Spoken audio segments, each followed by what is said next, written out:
ग्राम TP का निवासी हूँ। वहाँ पर हम लोगों ने इस वोट का सही इस्तेमाल करके हम लोगों ने बड़े बड़े पूंजीपति लोगों को हमने उनको सही रास्ता दिखाने का काम वहाँ के हमारे बहुजन समाज पार्टी के लोग सर्वसमाज के लोगों ने किया। कैसे किया? मैं थोड़ी समय में अपनी बात रखे मैं आपको बताना चाहता हूँ कि मेरे गांव के अंदर 2 चुनाव हुए।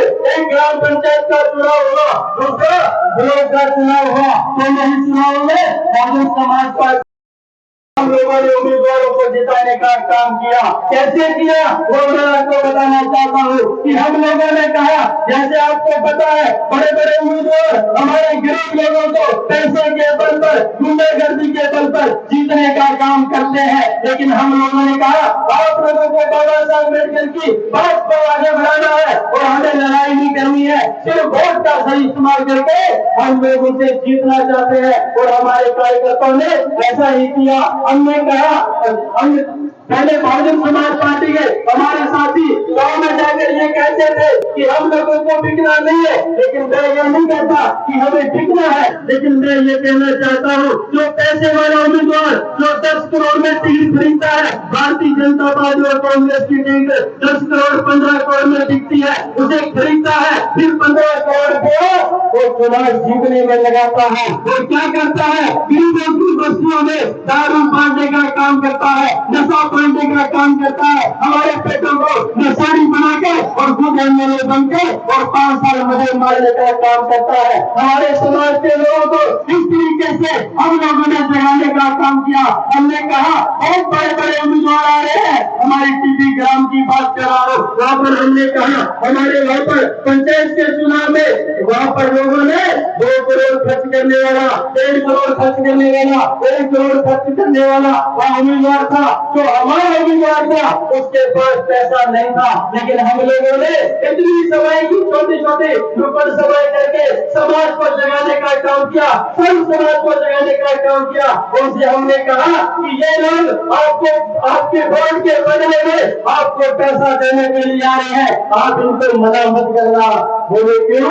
हमने कहा अभी ये पैसा देना चाहते हैं तो इनसे पैसा ले लो, लेकिन इनको वोट मत देना। उन्होंने कहा ये कैसे हो सकता है, जो पैसा देगा वो कसम देगा, वो सोच तोड़ेगा, वो कहेगा इस जीतों पर हाथ रख दे। तो मैंने कहा आप ही कसम खा देना। बोले कैसे कसम खा देंगे? अगर हमने कसम खा दी और पैसा लेकर उसको वोट नहीं दिया तो मैं मर जाऊंगा, या झूठी कसम खाने से मेरा बेटा मर जाएगा। तो मैंने कहा अगर कसम खाने से अगर कोई मरता तो देश के अंदर एक भी नेता जिंदा नहीं रहता। बोले कैसे? हमने कहा चाहे वो पंच जीता है, चाहे सरपंच जीता है, चाहे जिला प्रमुख जीता है, चाहे मंत्री बनता है, चाहे मुख्यमंत्री बनता है, या देश का प्रधानमंत्री बनता है, या राष्ट्रपति बनता है, या चेयरमैन बनता है, जो बनने से पहले उसे एक कसम दिलाई जाती है कि तुम ईश्वर की कसम खाओ कि तुम भ्रष्टाचार नहीं करोगे, तुम न्याय अत्याचार नहीं करोगे, गरीबों के साथ भेदभाव नहीं करोगे। लेकिन कसम खाने के बाद, जीत जाने के बाद उस जंग को वो साथ रख देता है, फिर वो अपना काम शुरू कर देता है। जब ये बात हमने कही तो समाज के लोगों को ये बात समझने आ गई, जो समझने आ गई तो जैसे चुनाव में जीत आया, चुनाव में जीत आने के बाद पहला व्यक्ति हमारे बुजुर्ग के पास आया, उसने कहा कि कितने वोट है? बोला मेरे 10 वोट है, मेरे 10 वोट है। इसके 10 वोट से कम वोट नहीं होता है, गरीबों के घर में वोट बहुत ज्यादा होता है। उसने कहा मेरे 10 वोट है। बोला कितने पैसे लेगा? बोला 5,000 का वोट दूंगा।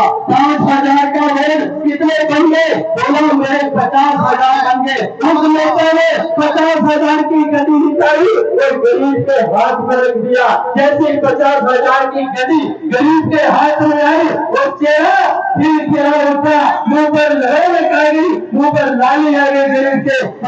सारे वोट तुझे दे दूंगा। बोला बाबा ऐसे नहीं, अगर पैसा लिया है तो तुम्हें कसम खानी पड़ेगी। कसम के बारे में हम लोगों ने उनको समझा दिया था। बोला किसकी कसम खानी है? हमारे ऊपर पानी का लोटा हाथ में देते हैं कि पानी का लोटा हाथ में ले लो,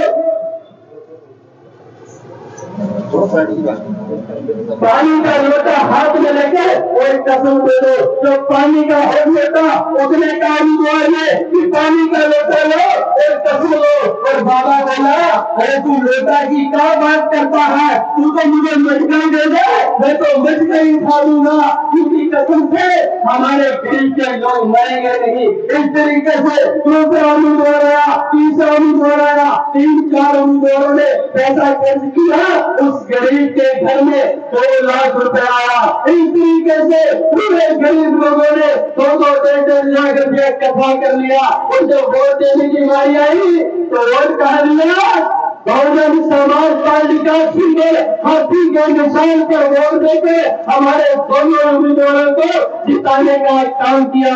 जब दोनों जीत गए तो उनके घर, गरीबों के घर में पैसा बहुत आया था। दूसरा दिन निकला, जो हार गए थे उनका बीपी लो हो रहा था, कभी हाई हो रहा था, डॉक्टरों को घर में लाया गया, डॉक्टर चेक कर रहा था, क्योंकि 1.5-2 करोड़ रुपया उनके घर में लग चुका था। इस तरीके से हमारे समाज के लोगों ने डॉक्टर बाबा साहब ने जो हमें वोट का अधिकार दिया, उसका सही इस्तेमाल पहली बार किया और उम्मीदवार को जिताने का काम किया। और दूसरे दिन जैसे बाजार में से मैं निकल रहा था, एक सेठ मेरे से पूछता है कि भाई साहब मुझे एक बात बताओ। मैंने कहा बोला, आपके यहाँ पर आज ना तो कोई दीपावली है, ना कोई होली है, ना कोई बकरीद है, ना कोई ईद है, ना कोई ऐसा त्योहार है, लेकिन ये पैसा इतना कहां से आया? मैंने कहा, ये तो भारतीय जनता पार्टी और कांग्रेस के लोग बातें करते हैं कि काला धन बाहर आएंगे, वो तो ला नहीं सके, और बहुजन समाज पार्टी के लोगों ने एक ही झटके में काला धन बाहर लाकर गरीबों के घरों में भेजने का काम किया है। इसलिए मैं कहना चाहता हूँ कि आप लोग बाबा साहब ने जो हमें वोट का अधिकार दिया है, उसका सही इस्तेमाल करना है। और जो देश के अंदर, प्रदेश के अंदर महंगाई आसमान छू रही है और यहाँ पर इतनी घटनाएं घट रही है, अगर इस घटनाओं को रोकना चाहते हो तो आप लोगों को बहुजन समाज पार्टी को यहाँ से जिताने का आप लोगों को काम करना होगा। आप लोगों ने हमें यहाँ पर मान सम्मान दिया, बोलने का समय दिया, आप लोगों का बहुत बहुत धन्यवाद। जय भीम, जय भारत, जय मानवता, श्री राम।